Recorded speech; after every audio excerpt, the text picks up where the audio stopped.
Good afternoon, Mr. Dority. Mr. Smith. So, I want to go back to several things that you said in your direct testimony, but first I want to start out with, you said in your direct examination testimony that you gave a statement to law enforcement after this, right? Is that correct? Yes, sir. Okay. And you say in your testimony to this jury that you were never read your Miranda rights. Is that right? That's what you just said to your attorney? From what I could recall. Well, you didn't say you didn't recall, right? What you said to your attorney was that you were never read your Miranda rights. Is that right? Yes, I did. Okay. I'm going to direct you to page 12 of the transcript of your statement that you, with the detective in this case, beginning at line 5. Really quick, can I say something? I'm going to approach and I'm going to show you what I'm talking about. Okay. I've got to lay this for the record. Okay. Okay. I'm going to show your attorney.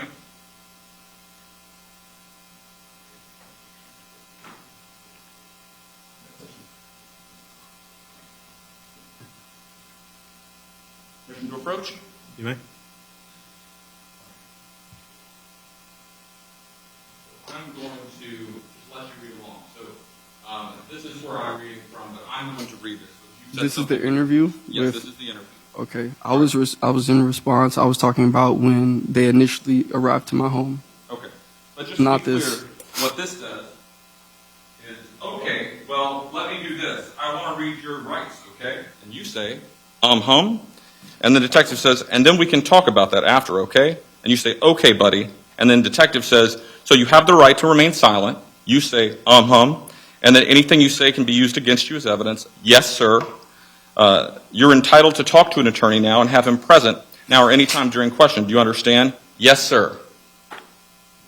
If you cannot afford an attorney, you can be provided with one without cost. Do you understand your rights? And then you said, after being read that, in the transcript of your interview with the detective, yes, sir. So you were read your Miranda rights, correct?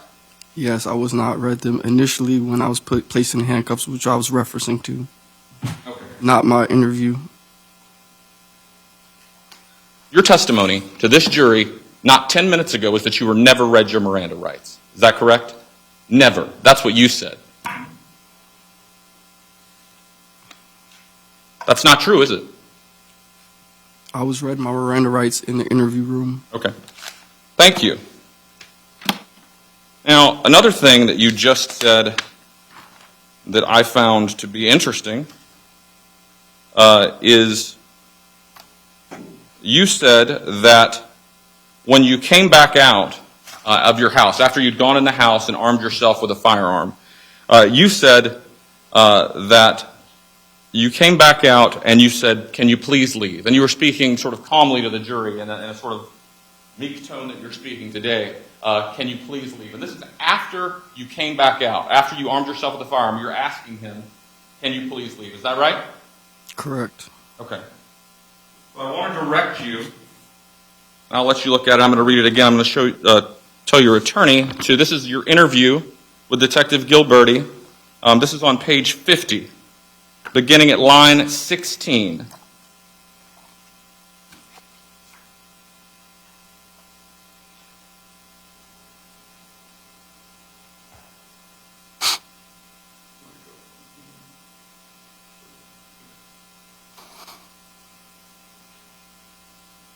This is going to be line 16 through line 23.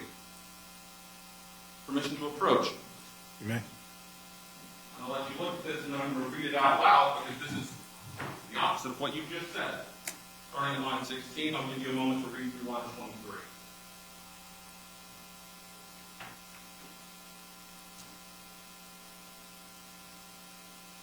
All right, so your testimony on direct examination was that you were just asking him to please leave when you came out with the firearm, right? Correct. Okay. But what you said to the detective in your interview was, and I'll begin on line 16, a detective, like when you came back out with the gun and he was still in his car. Best evidence, Your Honor. Response. This is impeachment. Overruled. Like when you came back out with the gun and he was still in his car, did he say anything to you? No. Mr. Dority, your response was no. The detective says, was there any communication? And Mr. Dority, your response was, I didn't communicate with him, I shot him. That's what you told law enforcement the day that this happened in your interview, right? You didn't say, could you please leave? You just shot him. Is that right? That's what I had said in the interview. Right.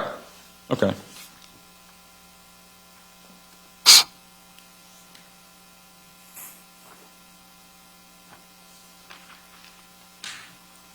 So I want to go back a little bit. This afternoon, the afternoon going into the early morning that this shooting happened, you were at your father's house, right? Correct. Okay. And you had been drinking at your father's house? Earlier that day. And you had been drinking some shots of Casamigos at one point in the afternoon, right? Earlier that day. Okay, but earlier that day, you had been drinking shots of Casamigos, correct? Correct. Overruled. Earlier that day, you had been drinking shots of Casamigos, correct? Correct. Okay.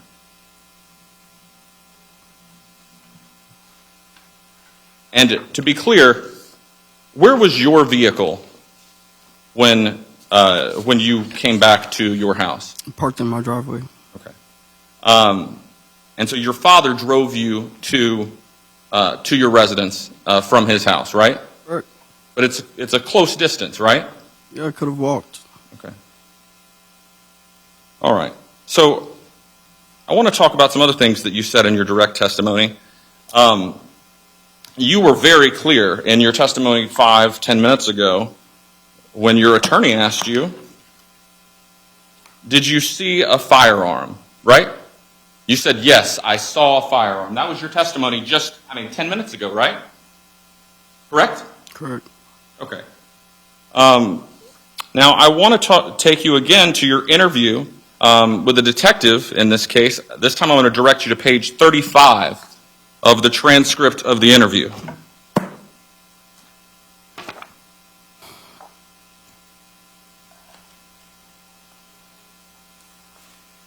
Now, on page 35, do you have the transcript or do you need to see it? I have a copy of it, but I don't know exactly. Sure. I'm on 35 at line 25 and 36 at line 3.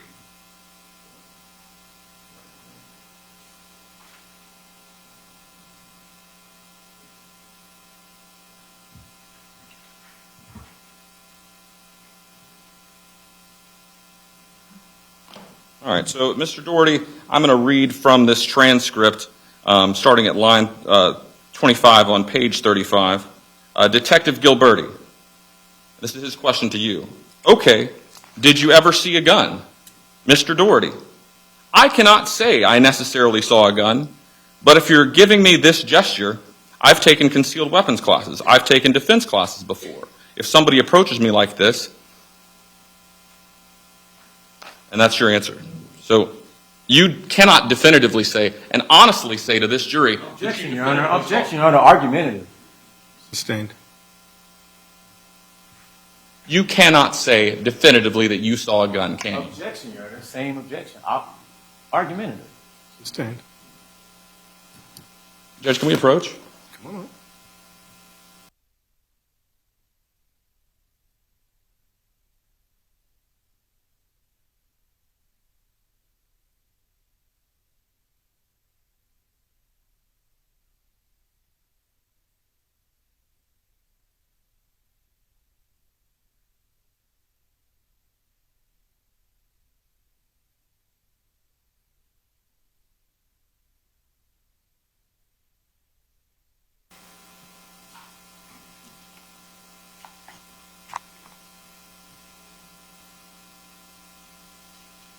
So today in your testimony, you mentioned that you saw a shiny object when you first approached the victim's vehicle, right? Yes. Is that correct? Correct. Okay. But you never said anything at all in your initial interview with law enforcement about seeing this Objection, shiny improper object. impeachment. Overruled. You never said anything at all about the shiny object then, right? When When you had your interview with law enforcement at the interview room. I had been waiting and sitting in the back of a police car for 7-8 hours. I was in the interview room for 6-7 hours. I hadn't slept. I was beyond tired, and my recollection of what happened could have been maybe, I don't. Okay, so you didn't say it then, but you're saying it now, right? I said it. Okay.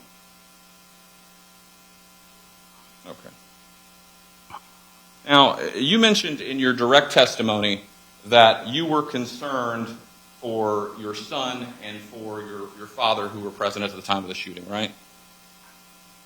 Is that yes? Yes, sir. Okay. I apologize. But even by your own telling, there was never any threat by the victim made to your son, right? Objection argumentative, Your Honor. Overruled.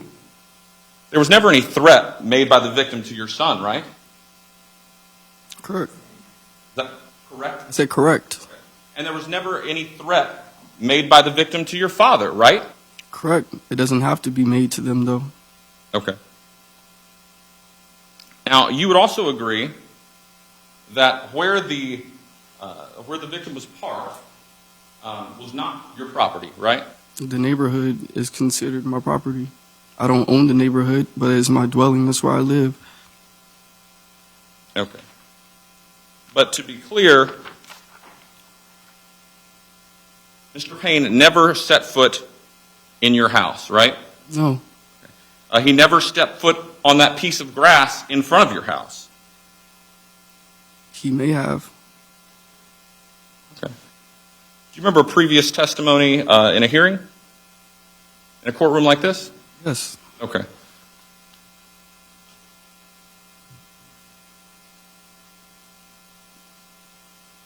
I am going to direct and show opposing counsel transcript of a previous hearing. I don't know what he did when I went in the house. Okay, I'll direct a question to you in a moment.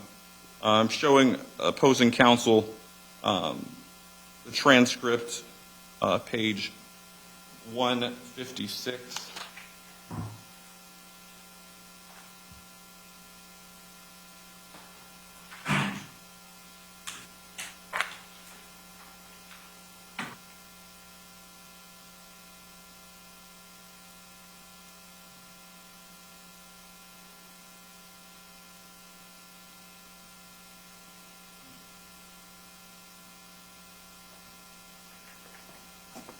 Okay, so my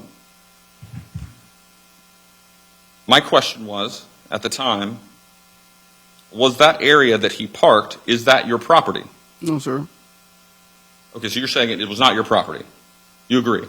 It wasn't I don't own the land. I don't own it. I was a tenant there. I understand that. But you leased the property, presumably? Yes, sir. Okay. And with that lease, it doesn't entitle you to the entire neighborhood, correct? It's a private neighborhood. It's a private, is there a gate to get in? There was until it was destroyed. Okay, so at the time of this, you could just drive into the neighborhood, correct? Yes, you could. Okay. It's still a private And residence. that area that the victim was parked, that's not included in your lease, correct? Correct. Now, when you went inside your home to arm yourself with a firearm, in this case, the victim didn't follow you, right? No. He stayed by his car. Correct.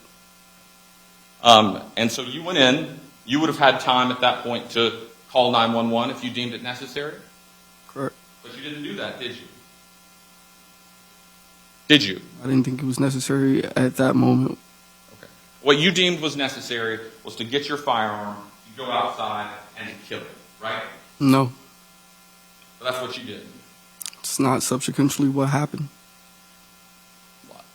So you went in the house, right? Correct. You armed yourself with a firearm. Correct. You went back outside the house. Correct. You aimed. Before you shot, you aimed. Yes? Correct. And then you shot Adrian Payne. After I asked him to leave several times. And again, we already went through your original transcript, but what you previously said was you didn't communicate with him, you shot him. You have right? audio recording of it. Okay. I'm asking the questions here. You said, in what we've already established in your previous transcript, you didn't communicate with him, you shot him, correct? If you say so. I mean, we can look at it again. Do you need to look at it? No, I looked Transcript at it of already. You already showed me. Okay, so you would agree. You said you did not communicate with him, you shot him, right? Correct. All right. I don't have any other questions. Thank you. Redirect. Yes, briefly, Your Honor.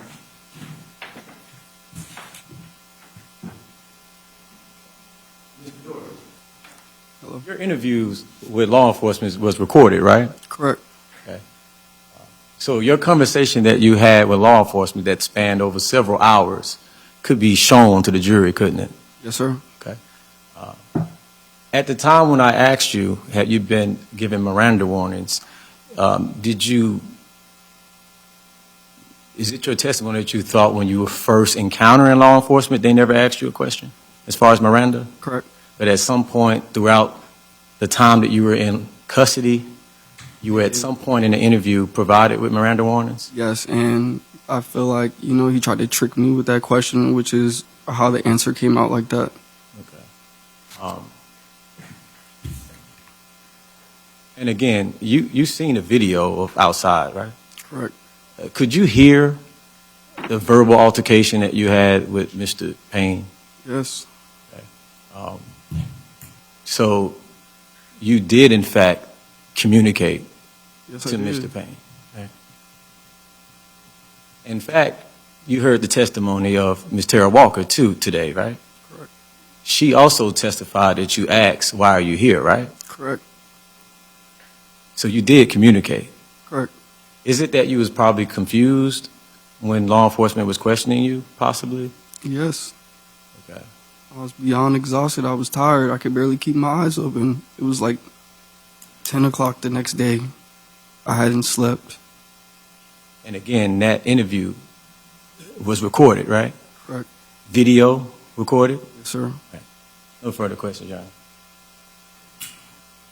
All right, sir, you can have a seat back at counsel's table.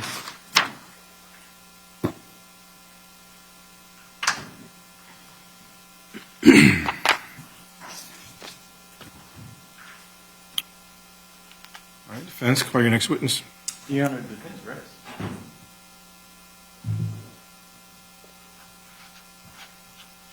State wish to present any rebuttal evidence?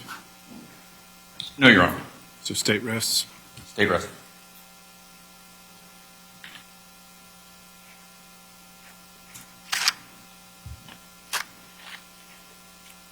All right, let me have counsel approach.